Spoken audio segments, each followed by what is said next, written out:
Welcome to Speakernomics, the official podcast of the National Speakers Association.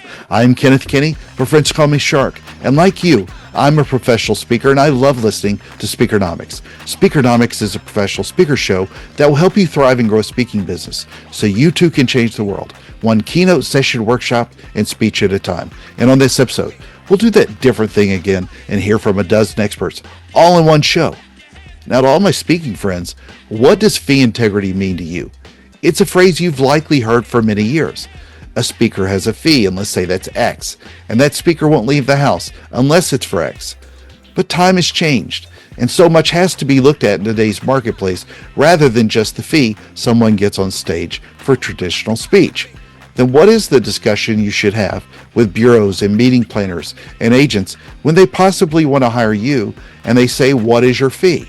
How do you maintain integrity to that fee that makes you great to work with so that they want to hire you?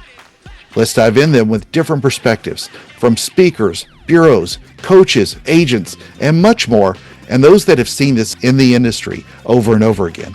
Hopefully some of the insights will help you take a new look at what fee integrity means to both buyers and sellers. And let me remind you too that if you're not following their voices on the audio version, then make sure to check out NSA's YouTube channel to watch the video version of the show there.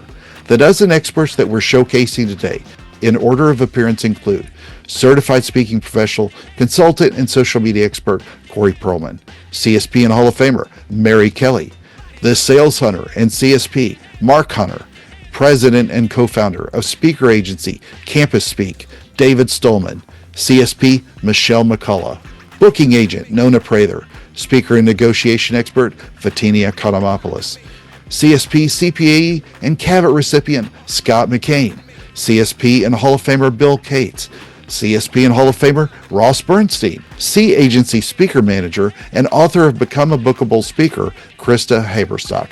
And we close out with consultant and the Book More Business, Make More Money Speaking, author Lois Kramer. And before we jump in, make sure to go to Speakernomics.com. That's where you can find the tips, insights, and knowledge to help you become a better speaker, build a better business, and get paid to speak. Now, let's learn from some special people, and then I'll see you on the other side with some takeaways. Corey, how do you look at fee integrity today in today's speaking market? So I'm going to tell you my answer, and I'm also going to tell you why I think it's very careful the way you listen to that answer. My answer is you have fee integrity until you don't, which is going to be a similar answer that you'll hear quite a bit.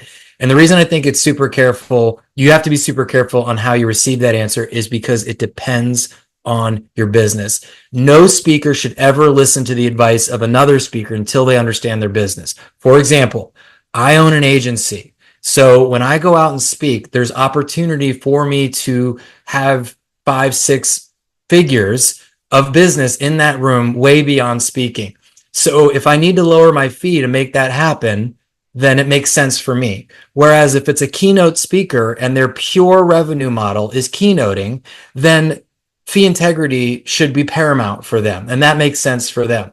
So of course, for me, fee integrity can move around quite a bit depending upon who's in the room. So that's my answer, Kenneth. But most importantly for those listening, the key to that question is be careful who you're listening to and figure out what your business model is for you to understand how to answer that question. Mary, in today's marketplace, for you as a speaker, as a highly successful speaker, how do you look at fee integrity with all the competition in this market? So first off, everyone is willing to negotiate a little bit on the fee, but it's what you're willing to give up when you negotiate for the fee. And it's what the client needs, what they want, and what the perceived value is. So if somebody says, Mary, we absolutely adore you, we want everything you have, we just don't have your fee. I say, okay, the fee is usually not the reason that stops us from moving forward.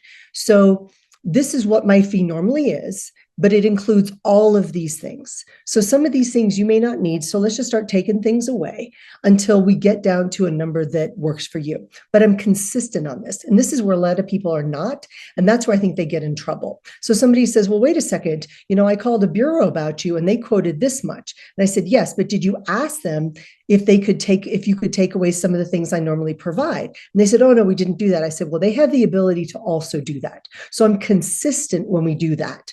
And we're very clear on how, what our fee looks like. And then if they really truly don't have the fee, we say something like, hey, would a virtual be a better option? Or, maybe you'd like a recorded program, or maybe you'd like me to live stream it. I mean, there's other things we can do because some people don't have that fee. However, I also tell people I discount for associations, military and veterans groups, and for really good fundraisers. If you got a fundraiser and that's going to get dogs and cats out of shelters, I'm there. I don't care what the fee is. So there's certain things that we all care about. And from a meeting planner perspective, sometimes they've got 5 speakers and they've got a certain budget that they've got to figure this out.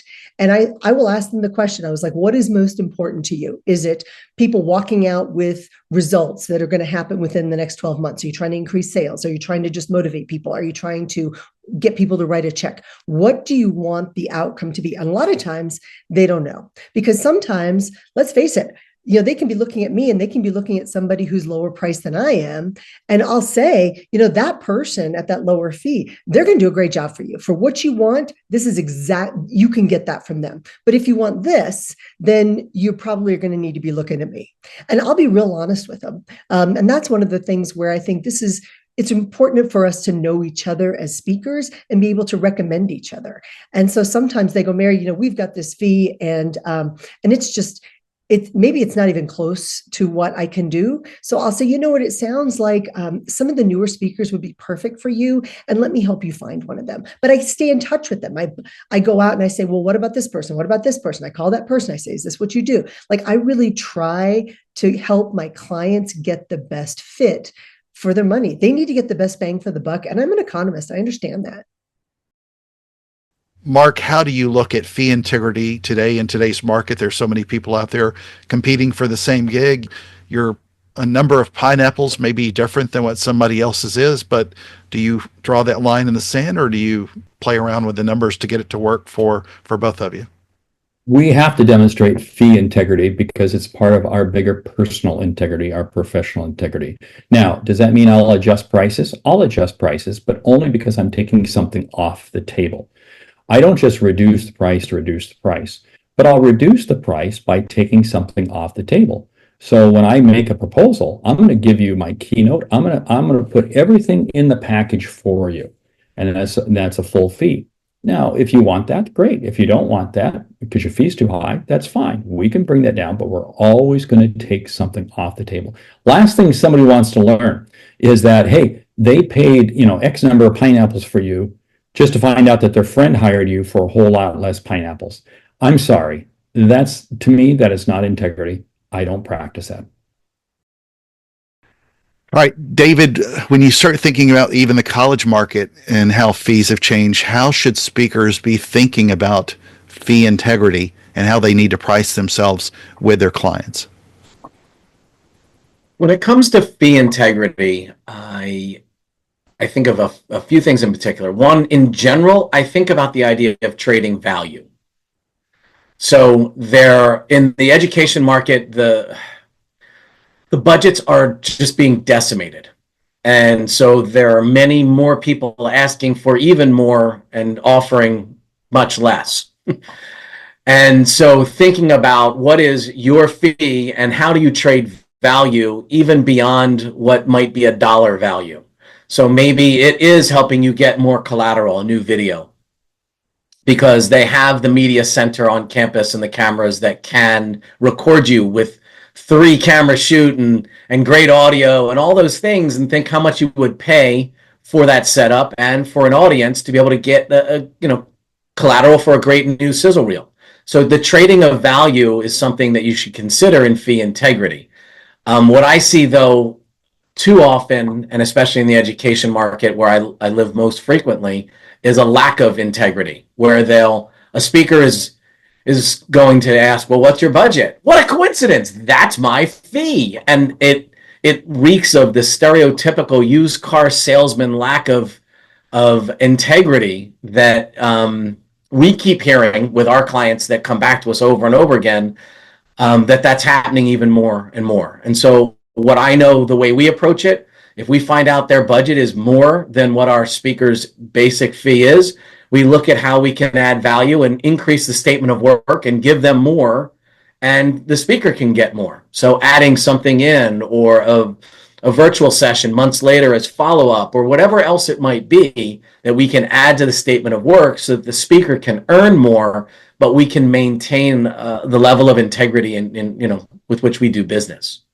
The other part I would say about fee integrity that's interesting is that I see speakers, and this is all over, that they may be at X number, but all of a sudden someone offers them X plus Y. And now that new X plus Y number is their high watermark. And they've gotten that once, and they now re-envision their entire business model around them being not an X number speaker, but an X plus Y number speaker. And that changes the way they view things, but only, from one data point in their business model, they shift their entire business model, or at least the way they see it. And I think internally having that fee integrity is really important in understanding your own numbers and your own market. Michelle, how do you look at fee integrity today? The market's obviously shifted. We're past the pandemic, and there was a time when a lot of people really started to relook at fee integrity with maintaining that same fee that they do for all their events. How do you look at it? I look at it that speaking for me begets more speaking, and that the more I speak, the more I speak. And so while I hear of some people, and early on, I was counseled, decide what your fee is and know that you're not going to get out of bed unless you get that fee. And what I have learned over time is that there are some times where it makes sense to speak for less than my fee because the right people are going to be in the room. And there are times where it makes sense to go speak at a local event, even if they can't meet my fee, because it means that I get to sleep in my own bed and I get to be home with my family.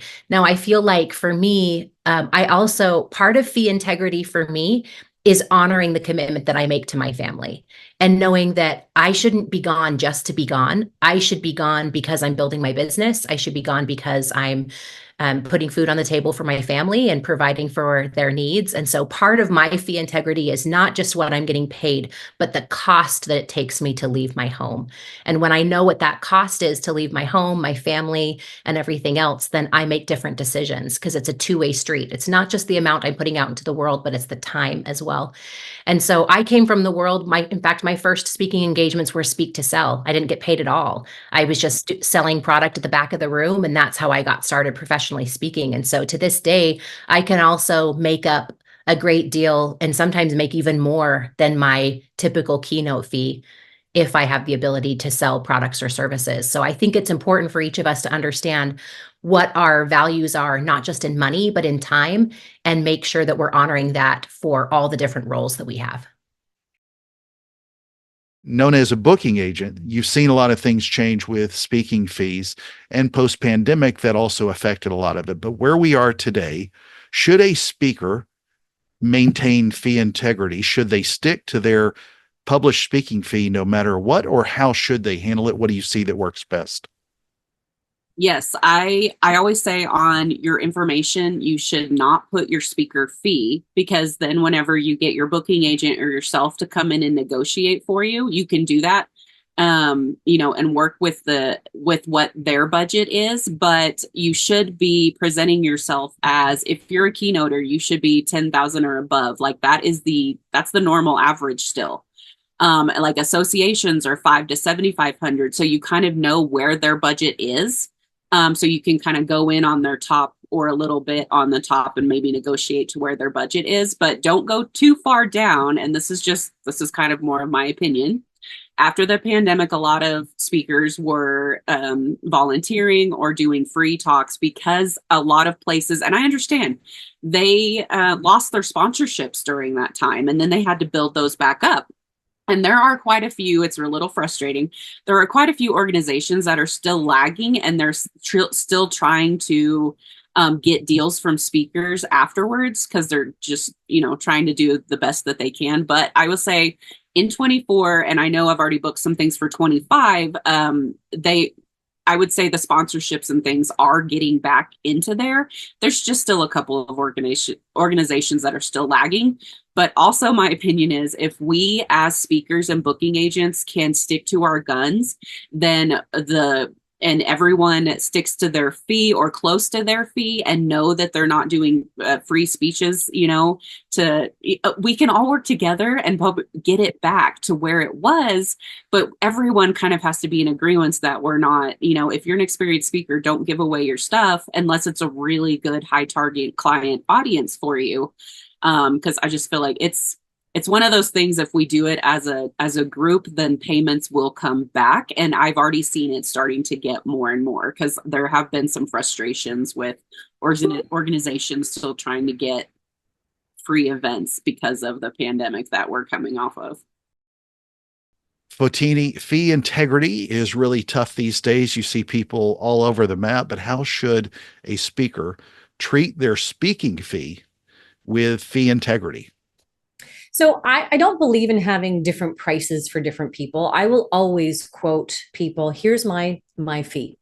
Now, what I will do though is when I know that somebody doesn't have that fee and I still have an interest in serving them, or they don't have that fee and there's some extra value that they can add to the equation, I'll still quote the fee and say, now, you may not have that, but let's have a conversation about how we can add additional value.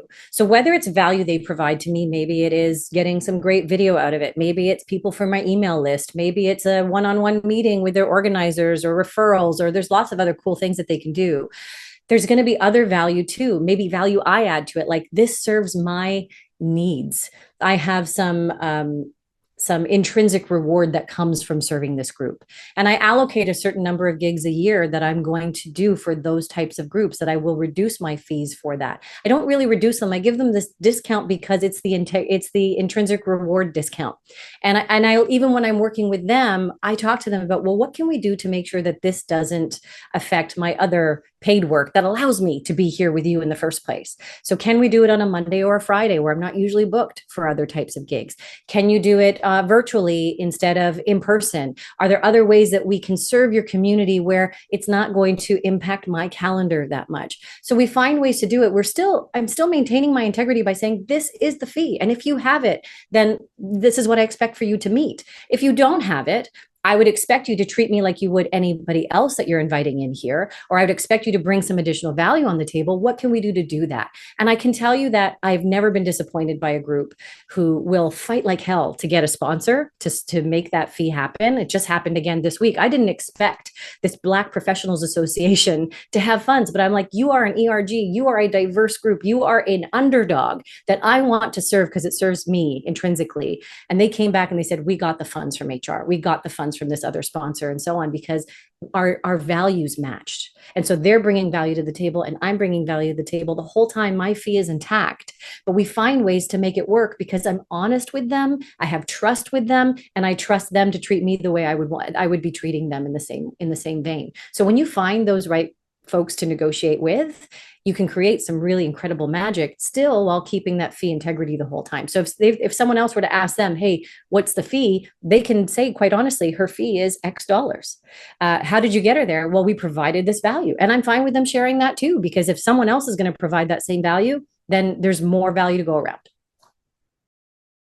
Scott, how should someone consider in today's marketplace their fee, especially when you consider the term fee integrity? Yeah, I think there has to be fee congruency more than fee integrity. And here's what I mean by that. Fee integrity always applies or implies to me that you're going to charge the same thing every time, no matter who it is. To me, fee congruency is if there's a reason that you can substantially say, this is why I chose to work for this group for that fee, that there's a congruency there. Let me give you an example. Let's say my fee is $3 and I get a call from a group that's got $2. Fee integrity means I say there's no way. I always get $3 a speech. To me, fee congruency is if they say, oh, and by the way, we're going to be in a resort. We'll pay the travel for you and your wife, and we'll add on a few days. Why wouldn't I do that? Here's another area for us where we always are negotiable.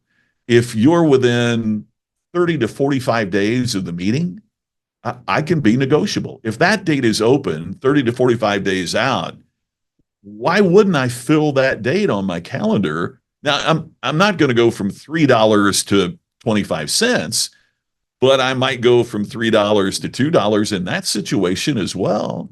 I've multiple dates is another one. What's fee integrity? I always get $3. Well, somebody calls and said, well, there was a program I did in New Orleans a while back, and the CEO of the company walked up and he said, gosh, I'd like for our customers to hear that. Could I get a discount if we book 10 dates? Well, of course you can. So to me, it is not about, I don't want to say it's not about integrity, because I think we have to have integrity in our business. But I wish the term was fee congruency, because if somebody that pays $3 calls me and says, hey, I heard you got $2 for this other speech for this other group, you undercut us, I can come back and say, oh, but what they did is they flew my wife and me and they put us up in a resort and they did all of this. Or, hey, they paid me $2 for the speech, but they bought 1,000 books. I mean, there are so many things that come into play. It's a negotiation. I got a lot of friends, Shark, in the entertainment business. And this happens all the time as they deal with meeting professionals. Does the date route? Do they have to fly across the country to get there, or does it route with other dates they've got booked? There are so many variables when it comes to that. So meeting professionals are used to dealing with this. We just don't see that side of it very often. So I would encourage you to have fee congruency. That is, to me, what professionals do. Well, meeting planners know that Scott and Shark both appreciate a Mai Tai and a trip to Hawaii. Integrity goes in the water. So absolutely. Bill, how should someone think about fee integrity in today's marketplace with all the changes that are going on with events, with getting videos and all the things that meeting planners and committees promise us, and then things we have to exchange in value and so on? Yeah, I kind of laugh at that term, actually. I think if you're working with bureaus and more than one bureau is putting you out there in the world, I think then fee stabilization becomes very important. And that if you do negotiate, there has to be a very clear and good reason for that, so they can't be comparing apples to apples. Outside of that world, I don't work with bureaus much at all, a little bit. I don't need them. People put events around, build the event around me, so I don't need to do that. I'll tell you, there are a lot of NSA members that get pretty good fees, and I can tell you right now that they don't always get their fee. There's some will work for anything. And so, it's partly what the market will bear. And some people say, well, aren't you compromising? Well, maybe. But for me, if I get in front of a group, I have a back end that I can sell. So they maybe pay me a little less for the platform, but I can make it up through my licensing deals and other things like that. So, be careful about what people say. It make sure it works for you. And if it doesn't, then, don't give it any mind. All right, Ross, you speak 8,000 times a year, including 7 before we even started hitting record today. How should a speaker in today's marketplace consider their fee integrity when there's so many gigs out there and you have a price, which has been typical for a lot of speakers over time, to draw that line in the sand and not go past this amount or that amount? It's a slippery slope, right? We all have our fee and it's published, so it's out there. But, interesting, during the pandemic, everyone had a virtual fee. Interesting, right? And it's just, really for me, it's about justification. I'm on the road 250 days a year. So I have to find ways, it's like Jenga, to fit in. I had a month recently where I had 20 gigs. That doesn't just happen. You have to negotiate each event, and the biggest negotiation is fee. Well, for me, my biggest negotiation is time. Like, I can't be in Vancouver Tuesday, I'm in Orlando, so I need to be able to make this work. So the obvious thing there is trying to be accommodating to their fee so that they can accommodate you. And it's bartering. It's horse trade, right? It's a quid pro quo. Like if I can do it at this time, if you can, for your fee, if you can put me at this time. But look, there's other fees. I mean, associations, you should say yes to every association. Those are gold mines, right? They don't have big budgets a lot of times. I'm respectful of that. A past client, do you want to pay full price for a house or a car? A friend? Of course not, right? If it's a nonprofit, a charity, a Rotary, a chamber, I do those events. I wear them with a badge of honor, and they lead to full fee gigs.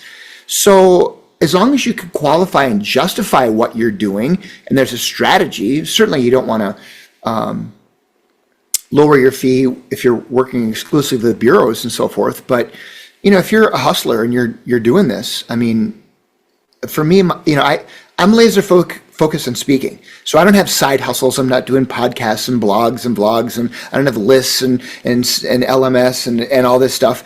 My marketing is speaking.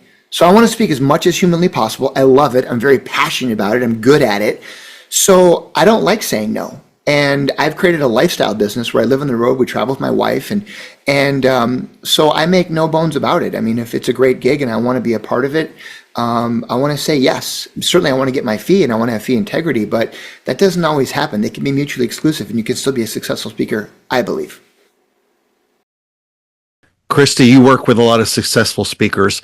When you think about how someone sets their fee, what a lot of people in the old days would have called fee integrity, how should a speaker look at setting their fee when you consider the modern marketplace and different ways to make money versus a lot of the only on stage time they would have had and locked in and drew a line in the sand, if you will, with setting that fee? How should they look at it today?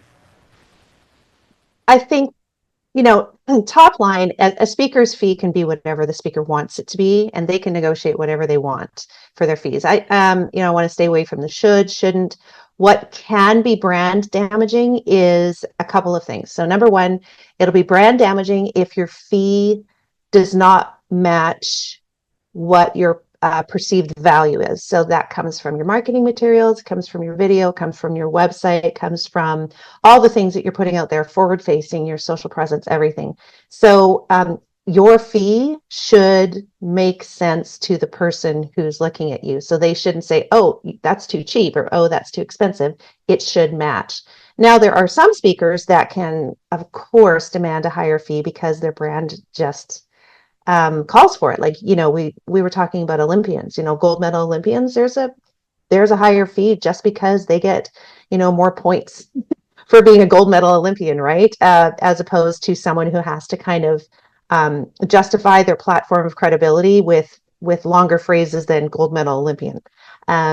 So there's kind of an implied higher fee starting point, but I'm bullish about this, that people who demand higher fees have to live up to that with their marketing materials. Their video, their everything should make it easy for the purchaser, like whether that's the buyer of the bureau, I should say, the bureau buyer, or the bureau's buyer being the client, make it really easy to sell it for everyone involved.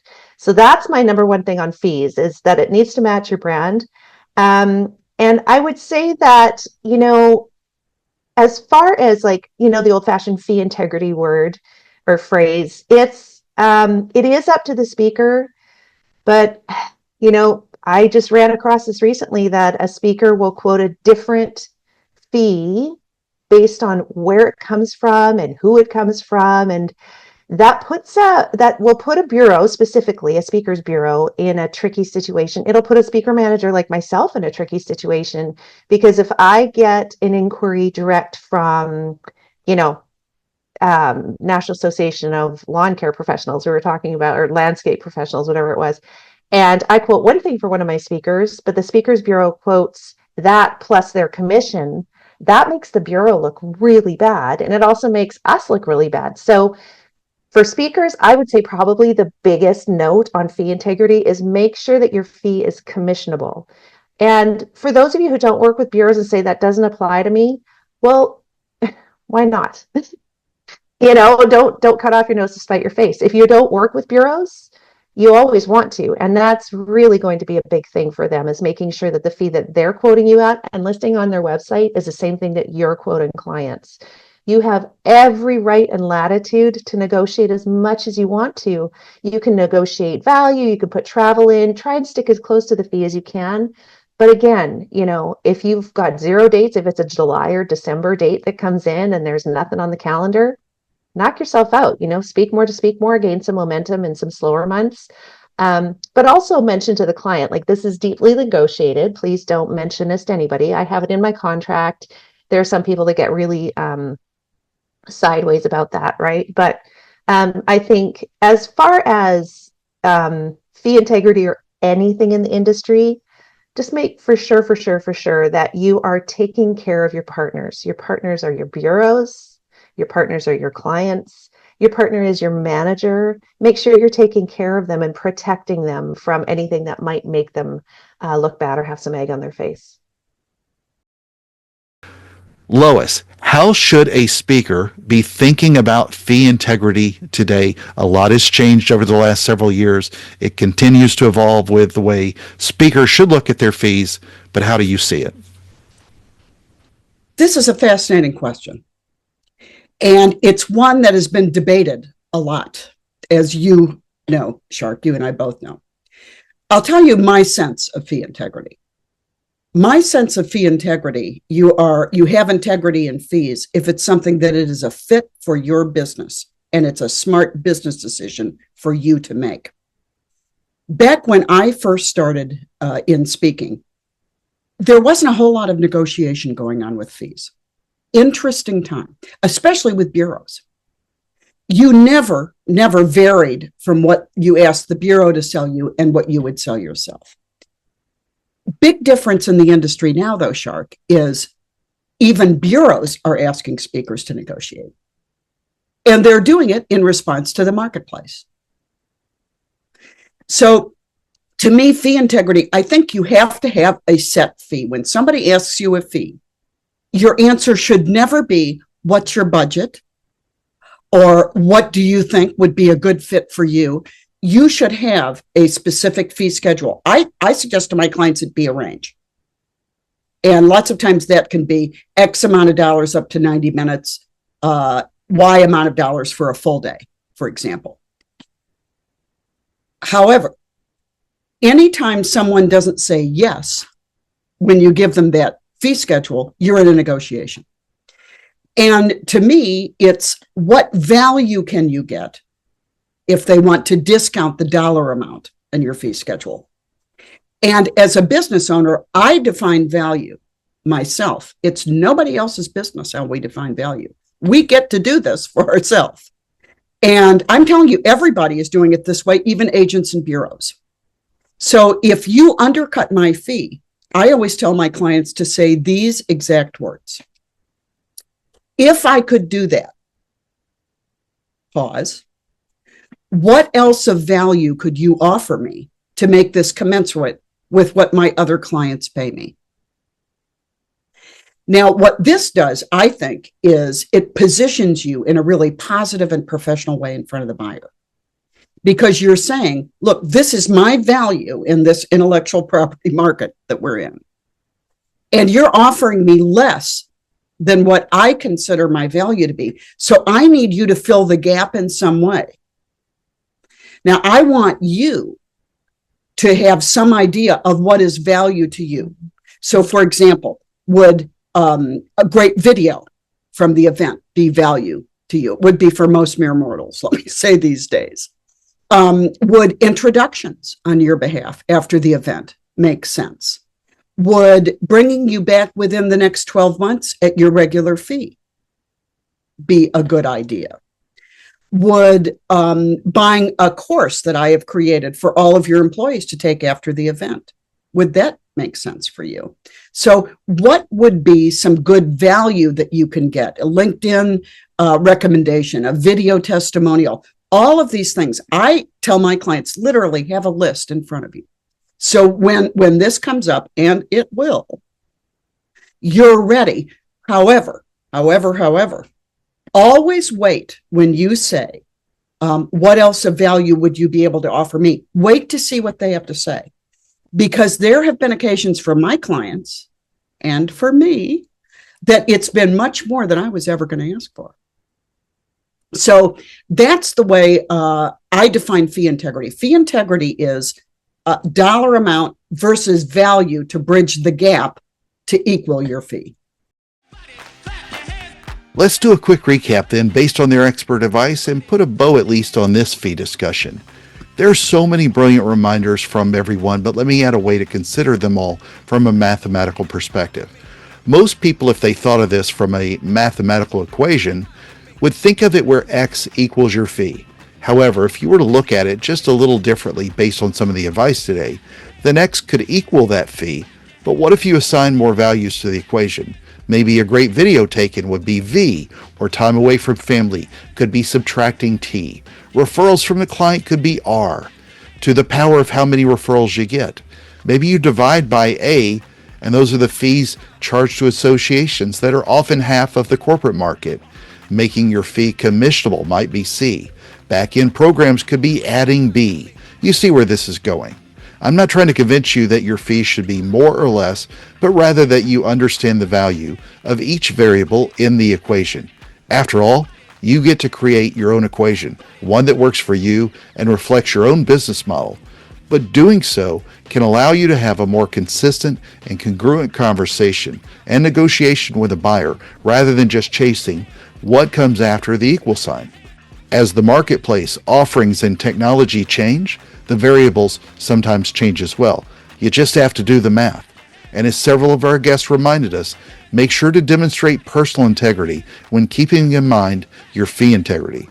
Friends, make sure to go to Speakernomics.com and let your voice be heard. I'm Kenneth Shark-Kinney, your host of the National Speakers Association's podcast Speakernomics, and this has been another fee-tastic episode of the show. Thank you for the privilege of your time, and remember, Speakernomics is a podcast where you'll learn to speak, get paid, repeat.